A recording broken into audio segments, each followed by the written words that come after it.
Hello, my adoring fans. Welcome to my YouTube channel. Every night, I we paradise. There are so many Barbie movies. Like, I grew up with the classic Barbie movies, like the classic era of Barbie movies, and I am like a huge fan of those. I love those. And even as a Barbie lover, I've seen a lot of Barbie movies, but there are a lot of Barbie movies. But I haven't done probably maybe enough research. This video is more about vibes, okay? This is like Wikipedia research type level stuff, you know what I'm saying? So, like, trust me at your own risk, I guess, with certain facts. So, we're starting with the first Barbie movie. Now, is this the first ever Barbie movie ever? I don't really know. Because Barbie, there's like a lot of Barbie stuff that's been around. But this is like pretty close to the first Barbie movie. So this is Barbie and the Rockers Out of This World. It's a 1987 VHS tape. And I watched it on YouTube. I found a video on YouTube and I watched it. And all the comments were like, "Oh, I love to watch this tape. Like, I would watch it all the time." I'm like, "Oh my gosh, I didn't know this existed." But that's really cool. I love learning new Barbie stuff. So, Barbie and the Rockers. Barbie's like in this famous band. Like, Barbie is super famous, like all over the world. Her and her band, Barbie and the Rockers. So much so that she becomes like the ambassador for world peace. That's like a big thing in this movie. This 30-minute movie is like Barbie has created world peace. Barbie has saved the world with her rocking music. And so Barbie, she's like, there's a lot of music in this. So it's like this is good old 80s music, 80s hairstyles, like poofy Barbie hair. Everyone's so awesome. I love this Barbie. It's so fun. And they have a little concert. And then they're like, where should we eat, Barbie? And we're like, let's go eat in the Clouds, of course, which is like this fancy restaurant. And then Barbie and all her friends are like, Barbie, like, should we do? And then Barbie's like, literally the segue is like, Barbie, what should we do? And Barbie's like, don't worry about it. And then they start disco dancing, like disco balls rain from the ceiling. And then they start like dancing and they have like this choreography that's like so elaborate. It's elaborate Barbie choreography and it's great. The vibes are great. There's the poofy hair and the shoulders and they're like, let's do this, it's fine. And then after they're done dancing, I thought this was like one of those worlds where when you sing and dance, nobody notices because that's just part of the world. But after they're done singing and dancing, everyone in the restaurant starts clapping and cheering them on. And I'm like, oh, so wait, what? I was like, wait, what? So they just started singing in the restaurant. So every time they're singing, it's like, they're really singing. They're really bursting into song. And this isn't a musical world. They're just doing that because it's Barbie? I don't know. But it's so funny. And then Barbie gets called to this summit ball thing because she's the ambassador of world peace. And then she says to Ken, which I thought she said Cam, and I was like, oh, is it Cam? But no, it's Ken. And she was like, but Diva, what am I gonna wear? And I think that's funny that she called like Ken Diva. She's like, but Diva, what am I gonna wear? And then there's like a song of like, like we're getting ready for the world peace ball. And then after that, like the girls, her like team, which I don't know the names, are like, thanks, Diva. Like there's just like a lot of that, and I'm like, that's really funny. The movie's mostly songs, but then at the thing for world peace, Barbie gets on stage, and she's like, guys, Barbie is out of this world. She said the name of the movie, and she's like, we're gonna have a concert in space. And everyone in the band is surprised by this. Only Barbie knew this. And I'm like, oh, so why didn't you tell? Like, this is Barbie's decision to make, I guess. Everyone's like, what? Like, Ken is like, what? Everyone's like, what do you mean we're going to space for a concert? But Barbie's like, guys, don't worry about it. So then they go to rocket ship. They go to space. They go on this, like, space shuttle. And they have a concert dedicated to world peace in space. And the little space shuttle, it, like, unfolds to look like a flower in space. And then Barbie's friends are like, that's hot. And then they have a concert, and it's, like, showing that the concert is all over the world. Because this is a Barbie concert for world peace. Also, when they're getting ready in the spaceship, it's like, do you believe in magic? Na, na, na, na, huh? You know that song? It was funny to hear that. But this was a great movie. This was a great movie. The vibes were great, okay? If I have to rate it out of 10 though, like it really does not have a plot at all though. It's just a vessel for Barbie to sing. And I also don't like that Barbie didn't communicate to her friends what the heck was going on. She's just like, guys, don't worry about it. And then starts dancing. Honestly, that is kind of iconic. Oh, also, there's this guy named Derek, who is one of like Barbie's friends' boyfriends. Because there's like Barbie and two other girls who are her friends. And then there's Ken and two other guys that are his friends. And this guy named Derek is like, guys, there's a lot for us to do. Like, what do you mean we have to go into space? Derek is hotter than Ken. Okay, I said it. I said it. I said it. Derek is really fine. Derek is... But that's Barbie and the Rockers Out of This World, the 1987 VHS tape. And I definitely rate it a 6 out of 10, I think. Because it was fun, but it was also just like nothing. Like, it was... I don't even really know if it counts as a movie. I'm counting it as a movie, but... So, Barbie and the Sensations, Rockin' Back Down to Earth is the direct sequel of the Barbie and the Rockers Out of This World.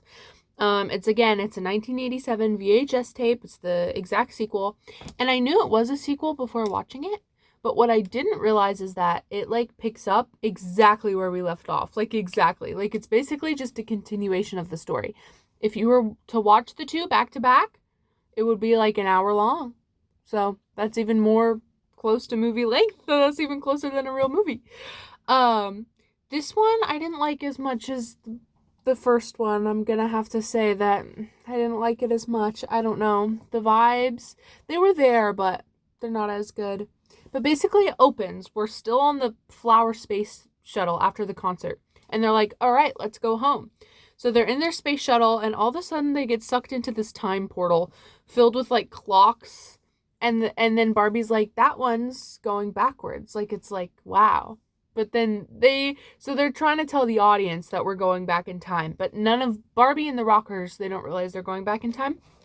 So they zoom through the portal, and then they land, and they meet Kim and her dad, Dr. whatever. I forget his name.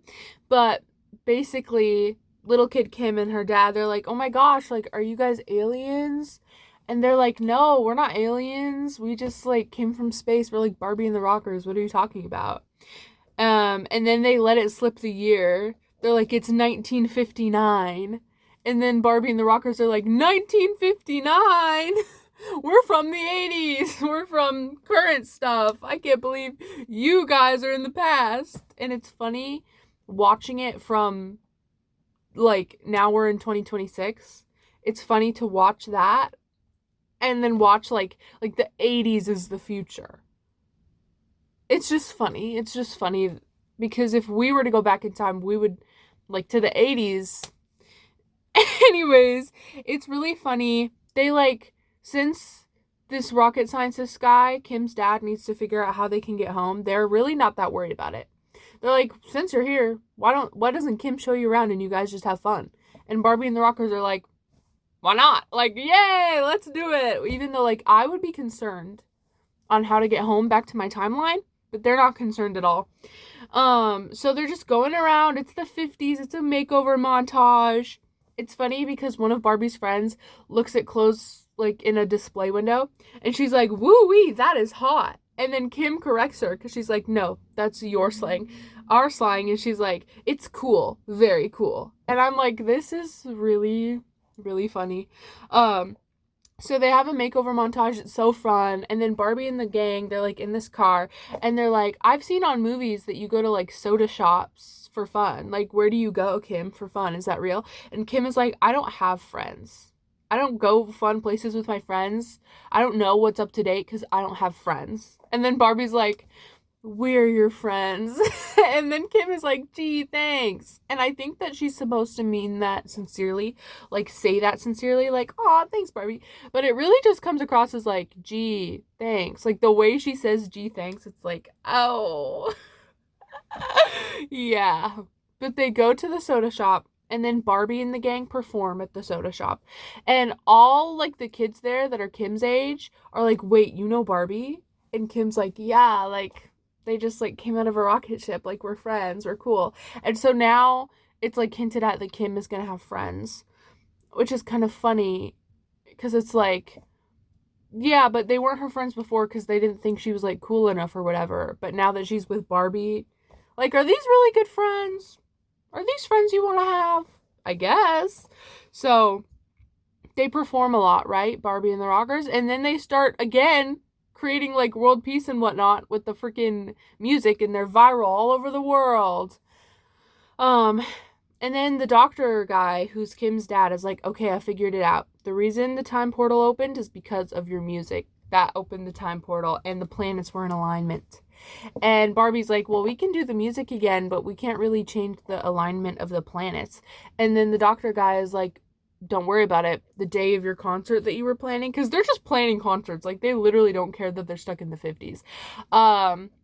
Like, the concert you were planning, don't even worry about it. Like, that, the day of the concert, the planets are in alignment. So when you do the music, you'll be transported back. And Barbie's like, wow, this is going to be a great concert. And then she's saying goodbye to Kim, and she gives Kim this little necklace, and Kim is like, and Barbie's like, I'm sure we'll see each other again. And then Kim starts sobbing, and then Barbie is like, okay, bye. And then she just walks off onto the stage, and then they have a concert, and they make it home. They blast off at home. I liked this one less than the first one because, like, if the first one had nothing going on, then this one had nothing going on. And also, like, none of the characters got to, like, exist except for Barbie and Kim. And I felt bad for Kim. But, like, no Derek, no Ken, none of Barbie's friends, except for the one Barbie friend who was like, hooey, that's hot. Like, no. So this one, I hate to say it, but Barbie and the Sensations rocking back down to earth is gonna have to get a 4 out of 10. I'm so sorry. That's just how it has to be. This movie, not good at all.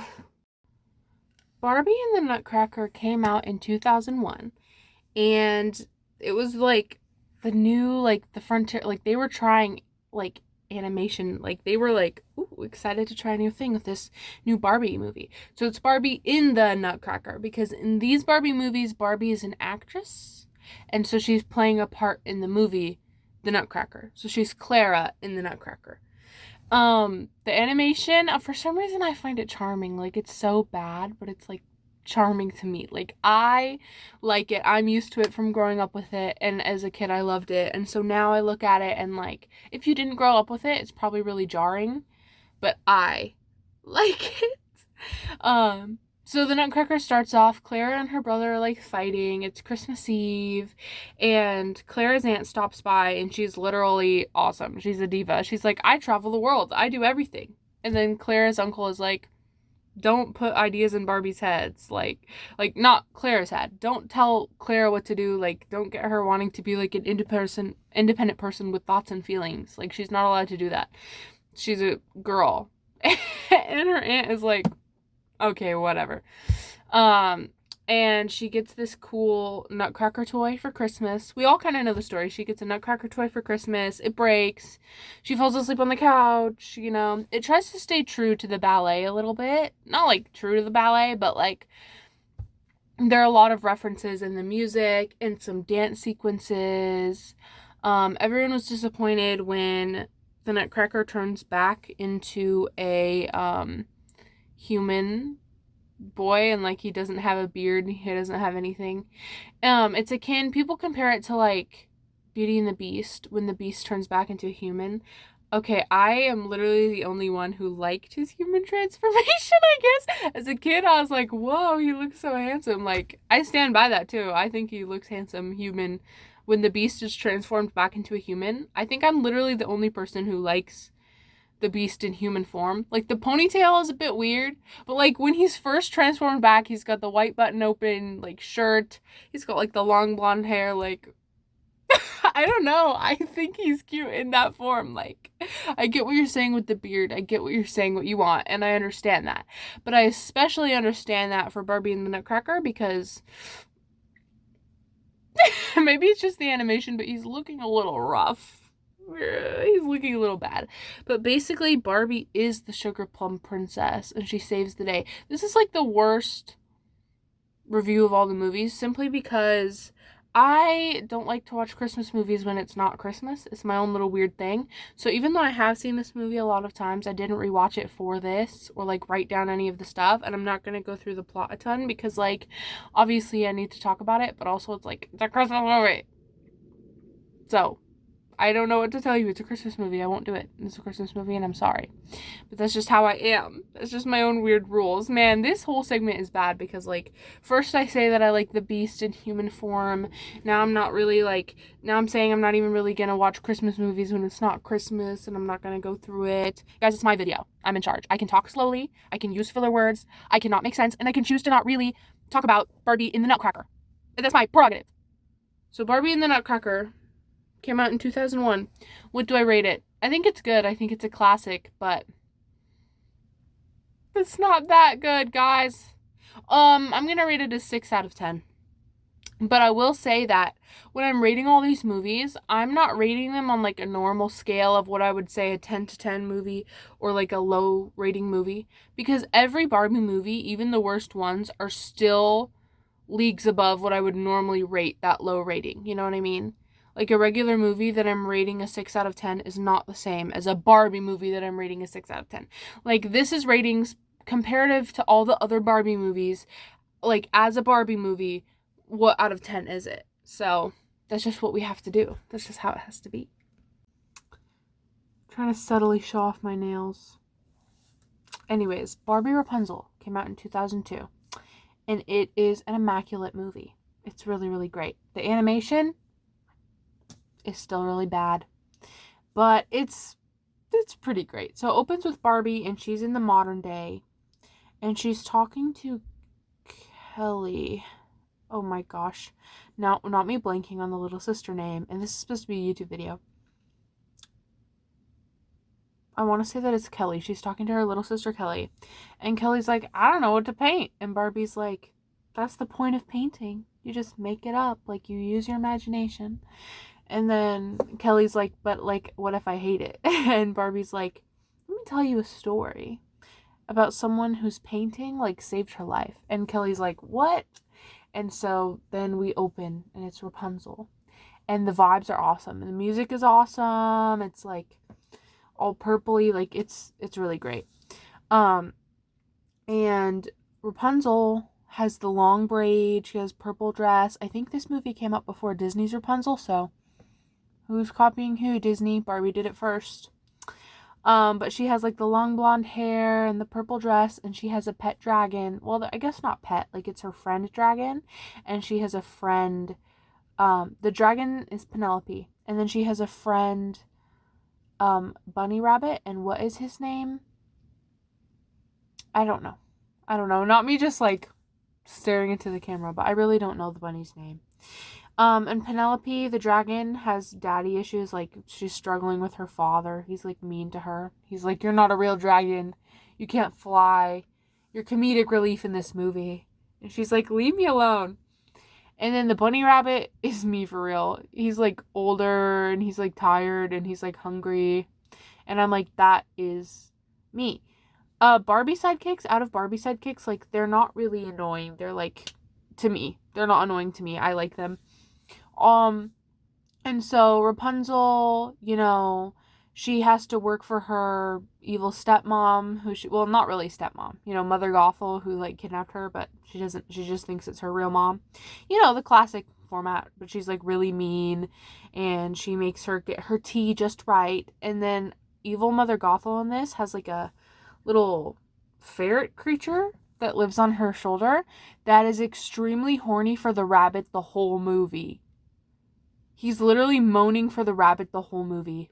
And he has some mystery accent. We don't know what it comes from or what it is or what it's supposed to be. But he, like, wants that rabbit. He keeps trying to get that rabbit. He is in love with the rabbit, but like in a weird way. Like he really wants that rabbit the whole movie, and it's really funny. Like he keeps moaning, he keeps asking for the rabbit, he keeps threatening the rabbit, but like in a weirdly sexual way. It's really, really weird. And I don't understand the character choices made for him. Like, of all the villain sidekicks, he's certainly memorable. He's got a personality. But is that a good thing? No. So Barbie, while she's doing all the chores for Mother Gothel, goes underneath, like, she finds a secret passage, and she goes into it, and she finds a hairbrush that's like, as certain as the stars above, we love you, our daughter Rapunzel. And then she's like, wait, my mom said that, like, my parents didn't love me, and that's why she adopted me. And then her animal sidekicks are like, do you trust her at all? And Rapunzel's like, no. So they quickly run away out of the cellar, and then she's like sad, and so because Mother Gothel's evil, because oh yeah, guys, I'm not meant to be a YouTuber. Anyways, Rapunzel finds a secret passageway out of the castle, which she's never been allowed to leave because, you know, classic Rapunzel. And when she's out of the castle, she runs into none other than the prince. What? It's also really funny the way she does, because the prince and his younger sisters are out and about, right? And one of them is running, and then she falls into this pit, into this hole. It's actually really funny. She's like, ah! Like this kid just falls into the abyss. So Barbie saves his little sister, and he's like, whoa, like, that's awesome. And then they're talking, and then she runs away, kind of Cinderella style. She's like, peace, I gotta go back. Because, you know, she's running out of time. She's running out of time. She's gotta go, because if Mother Gothel catches her, she's cooked. She's done for. So she goes back to the castle, and she doesn't get caught. Luckily. Yet. Oh, I forgot. No. Okay, guys, I'm confused by my own self. Anyways, so Mother Gothel finds out because of the stupid ferret animal. He followed her, and he's like, Rapunzel got out of the tower, bro. She was out in the town, and she was talking to a boy. And Mother Gothel's like, hello? She's not allowed to talk to anyone, especially not boys. So she goes up to Rapunzel, and she's like, Rapunzel, what's the name of the guy you were talking to? And Rapunzel's like, I don't know his name, because she doesn't know his name. It was a meet cute situation. And Mother Gothel is like, stop lying to me. What is his name? And she's like, bro, I don't know his name. And Mother Gothel is like, fine, you're going to lie to me? I'm going to turn your room into a tower. You can't escape. No doors. You're going to be up above the ground. So how is Rapunzel supposed to get food or water or use the restroom? She's just stuck in this tower, because now Mother Gothel made it. And so she's stuck in the tower. She's super sad. She cries, but she like has her hairbrush, and she's like, maybe if my parents were real and they really did love me, then like it'll be okay. She goes to sleep, and then it's a funny song break. Like, it's funny because it just feels out of place. It's like, as certain as the stars above, know that you are loved. And then the magic hairbrush turns into a magic paintbrush. And the next day, she doesn't have any paint, but she doesn't need any paint. The paintbrush is just magic. So when she uses it on the wall, it just magically creates, like she was painting what she saw, it creates a portal. She goes through, and she can go back. And she's like, whoa. So she sees the prince again, and she doesn't know he's the prince. And he's like, come to the prince's birthday party tonight. Like, I'll be there. And she's like, the prince's birthday party? Like, I will totally be there. I want to go there with you. Like, this is going to be awesome. But it's a masquerade. How are you going to know it's me? And he's like, your hair is ridiculously long. Your long blonde braid hair that goes all the way down to your freaking toes. I think I would recognize you. And Rapunzel was like, you're so right.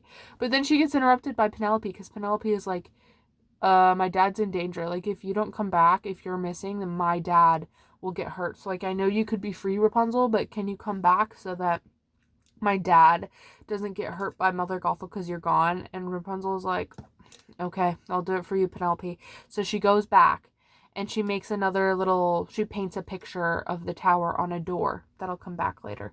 And so she goes through again, and she goes back, and Mother Gothel is super angry, and so she curses the tower. She's like, you are a liar, and so because you're lying, because you say you don't know his name, liars are trapped in this freaking tower. And also she's just like, you're trapped in here.